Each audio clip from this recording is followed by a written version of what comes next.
Задара, майко ми. Сега ще ви научам как да си настроите китарата и относно да обясня някои компоненти в нея. Доколко разбирам, защото вече аз знам нещо. Да започваме. Първо, как да включим китарата с дисторчер? Първо, включиш там той за дисторжера, как се вика, той го слагаш в контакта, сеща се, тъйто. След това слагаш жицата към кой беше? Към хепчето, да е към амплифайер и там към хепчето, как искаш калкули, тъйто.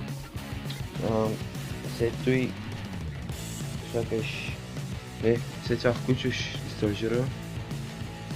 След това слагаш кабел за китарата, включваш го китарата, не букаш го. Опс, и слагаш го там. И след това включваш на хепчето и там си го настроиш винаги на клинчарно. Никога не го преди създавал дисторшен. Защото се звучи все едно отиваш до туалетното и си изсервиш. И си дискаш на кеф. Ама спредняк. След като си варение и това с кисело зире. И боб малко. За заливка. То така ще звучи. В момента е Slayer Raining Blood. Да се може би малко ми паднал. Защото вчера тезен. Лудна. Не че не съм го помнил друго. Да, тъй то. Сега. Как да си настроим китарата? Първото, си трябва и той нещо. Тунърче. Включваш, нали, там маленькото копченце. В средата, ей тук. Видиш ли го, а? Ей тук. Тата и то. Защипваш го на ковата на китарата, там къде се включват, къде се слагат струните. И ей тук. Трябва да разкарам тюката. Ей тук.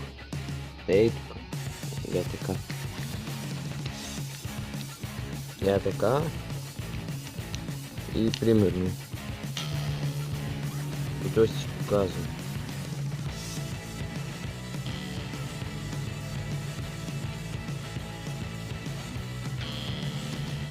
Ето сега тонизираме. Какви тунинги да тонизирам с китарата всеки божи ден. Тата и то. Как си таковам китарата, как си настроим китарата, да ми звучи, в смисъл какъв тон аз искам да направя. Аз използвам два тунинга. TGC FAD на английски, естествено, защото 99% от нещата са на английски, даже би казал 100%, но има български ютубъри, музикални ютубъри, които се занимават само с музика и прямо влогове там. Или какви не такива глупости, така както и да е. И там има малко уроци на български, но те ще объркат. След това първо научи английски, след това се запиши да учиш китара. Защото ако не разбираш английски, а искаш много да се учиш на китара, ще се провалиш. Защото това сол мажор, сол минор или там какви са тия работи, това докато ги обясниш, един ден ще отнеме. Затова англоговорящи гавгали са го измислили. Примерно за акордите. G, D, C, и там примерно някой друг power акорд. Да. Нищо не ви говори. Както и да е. Аз използвам два тунинга. DGC-FAD, нали, на струните, като D е най-дебелата, смисъл и нали там D, нали, най-дебелата струна която е най-отгоре. Да. Е, нали сега такова. В принцип винаги слагам на стандартно. След това, за да може, когато слагам нови струни, винаги слагам на стандартно. И поне един ден не я пипам китарата, защото мога да скъсам най-тънката струна и ми изкарва нервата. Като трябва да плащам пари. Добре, че не са мои, защото не работя, а ми се иска. Тата и то. Да, скъса ми се струната и трябва да я сложиш с нова. Това е едно да си спукаш гумата. Не. Това е едно да ти се бъгне телефона. Да ти се бъгне телефона и ти после как да не споменеш някоя глупост или псовня. Нещо, кое е при мене. Когато тъкну да направя китарата, тък ми свира перфектни тони и тък. Няма струна. Малко съм, да, защото преди час станах и ми се спи. Искам па си легна в леглото, ме мързи да стана тъпия стул. Днеска съм откарал бая на мързо, така както и да е. Настройване на китарата, въртиш ключа на китарата за така като за... как го обясня? Като за колата или там като за... как слагаш ключа на ключаката и го завърташ. Само че нали така е за затягане, а така за отпускане. И то самото туне ще ти показва как да е такова. Забравих да кажа. Не знам дали ще видите тук. Ще изключим той. Тук, ако виждате примерно една буква С, нали там. Ако мога да фокусирам. Не. Запит тунера ми изгасна. Не. Да е тук. И как го на. Видяхте ли тук пише буквата С. Тата и то. Това е за стандартно, защото там има дори неща, не съм ги пробвал, не съм ги видял, защото те знам. Да, Fear of the Dark. Какво друго? Да обясним как. Ако искате да си настроите хепчето, трябва да го направите без някой да ви обучава. Това трябва да ти долу душата темек. Без да мислиш. И ще отнеме примерно до месец-два най-малко. Докато усетиш как нараства. На мен ми отне горе-долу към година, защото съм много смотан. И всичко пусках на макс, освен звука. Да ме gain, treble, bass и то имах на и волюма. На старото ми хедж. Fender, там нещо бля с китарата. Ако чувате шум, малко или много, правим така, тате прави нещо там с аквариум, изтича му водата и му вади нервата, не само на него и на мен. Аз като, примерно, като спой, как ми клюмка на главата, ми става ужас. Тата и то.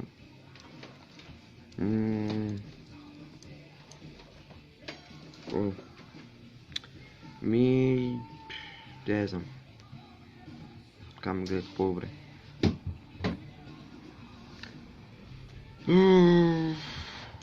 Те голямите неща, къде са на китарата и тук. Те тук неща. Той се нарича адаптори или на английски pickups или humbuckers. Той нещо, да.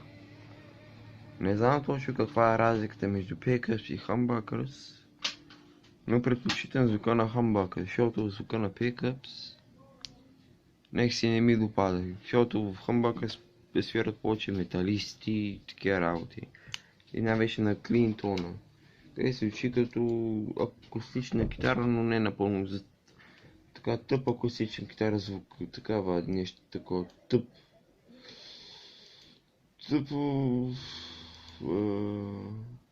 не знам.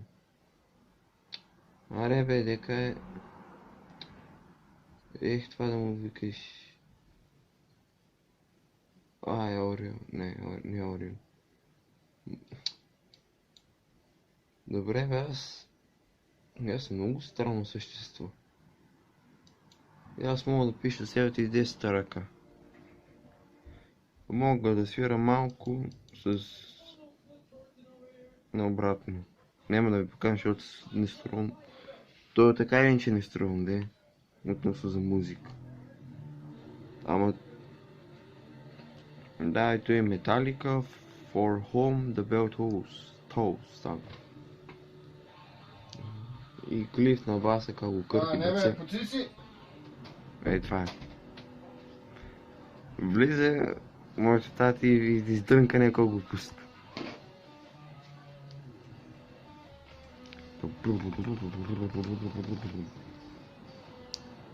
Той и то. Ако виждате, примерно така, едни въртки, това си за... На мен той ми се водят Volume Knobs и Tone, нещо такова, да. Това, те двете са двойно такова. Volume. Защото той е за нагоре, те двете са ми за средата и той ми е за най-долното. И един Tone Knob. Ама аз винаги го слагам на горното, защото нали сещи там за смешката, ще я кажа шмешката. Не там за... как го описвам? За репродуктивния орган, как го описват със самолет. Да, такова нещо. Не... Ако някой каже... Дезна, се тая. И каква е разликата между такова тяло на китарата и нормалните, къде ги виждате, примерно на стратокастърите? По принцип няма, нали, кой знае каква разлика, освен че това тяло как се нарича X-Shape или Explorer. Аз викам X-Shape, защото ми звучи по-лесно за произговаряне. По принцип това е по-трудно да се свири на нея, защото ти слагаш ръката и малко е по-трудно. Им чуй, че китарата е направена за мързали, защото аз обичам да си лежа на китарата. Те мека да свира и да си заспа на нея, и да свира едновременно. Нищо не разбрахте. Тъй то.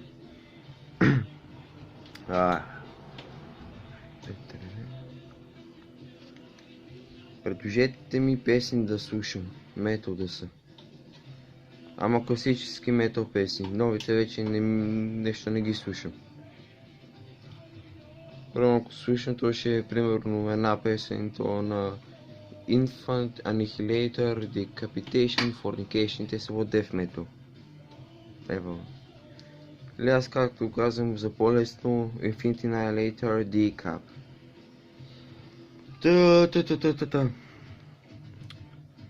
Сега съм наблегнал на Nirvana,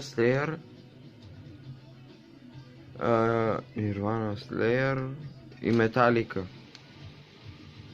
И там някоя друга банда, ако се сета. И Кан. Не бе, там песента. Хан ли, как се произговарят, не знам. И... да. На Metallica съм изслушал колко албума. The Black Album, Kill 'Em All мисля, че съм го слушал, не знам. Load, със сигурност съм го слушал. 3 албума на Metallica, 4 албума на Dimmu Borgir, Black Metal банда. И помежду другото, ако някой иска, примерно спокойни песни такива, да напише Burzum, The Ways of Yore или Hlitjar, нещо такова. И това си питате, как по дяволите да го напише тази тъпотия? Баура за ума. Ама на английски. Не.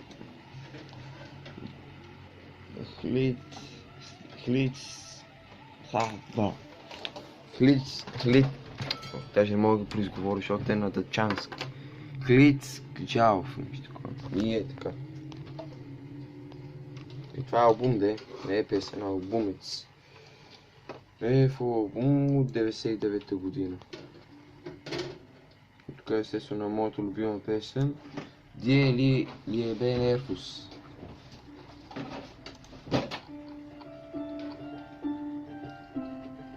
Да. Ай сега ще свиря на акустично пиано. Ако някой... да видите как се пише. Е така, Хлид Сък Джалов. Нещо такова. И да. Втори албум, който ще предпочитам да са спокойни песни такива, е The Ways of Your, да, тъй то, опс.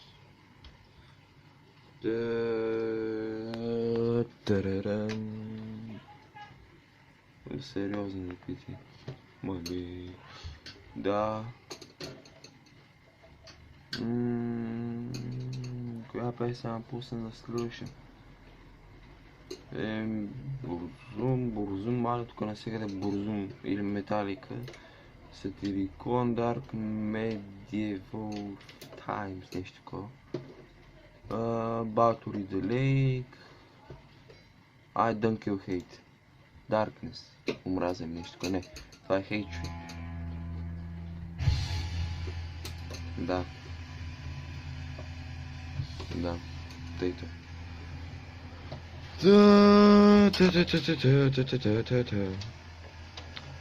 Бурзум първата им песен, която съм им слушал е тази Thank Hate.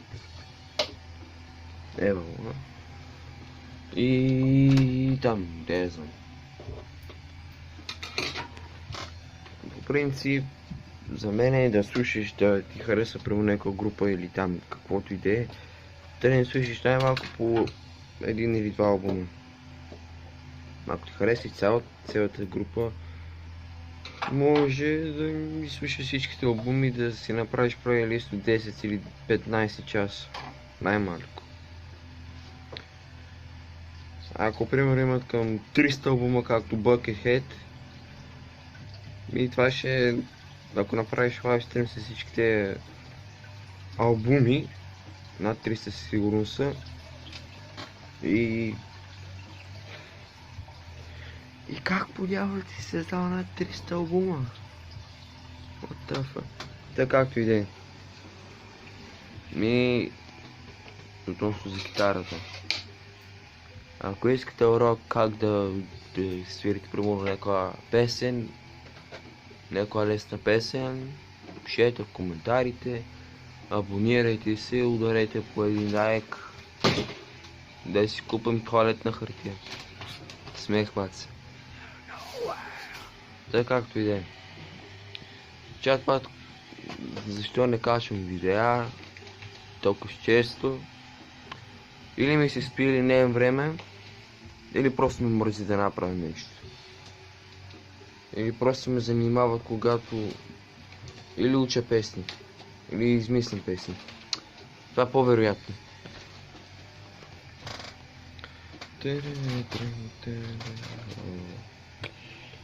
Ма трябва да се оправя се лигава. Ами е страшно тъпо. И какво да кажа друго? Нищо не съм обяснил като хората. Тази с голямата част долу, нали, това цялото е тука, това всичко тук е тялото. Това е грифа, там ви казах главата с ключовете, той с струните. Това е бриджа или мост. Той не знам как да се казва. Адаптори, клетки за адаптори. Тук те металните неща, пракчета, да. Тук те точки се ти показват, нали, тук има. Ей, тук има.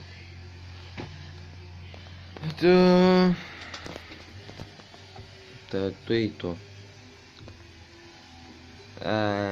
Да. Просто точките ти показват къде са пракчетата. А това отпред даже не знам защо са ги сложили там.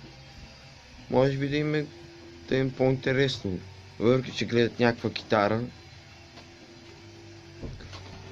Ако искате да се научите да звучите тежко, в смисъл първо си детонизирате китарата надолу, в смисъл на DGC FAD, или ако искате още по-тежко, направо на дроп си да си срутите къщите. И ако искате още повече, на Drop L. Тогава са открили кафявата нота. Да.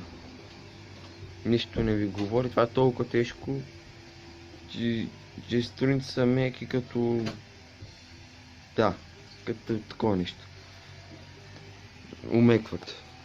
Не умекват, просто защото ти ги детонизираш. Не на смисъл, настърваш ги само че на стълбички по-надолу или степени по-надолу. Да. Това ще ще. Какво друго да кажем? Ако някой има време да гледа това видео, ми да. Peace off на Wi-Fi. И още повече метал. Метал! Тъй то.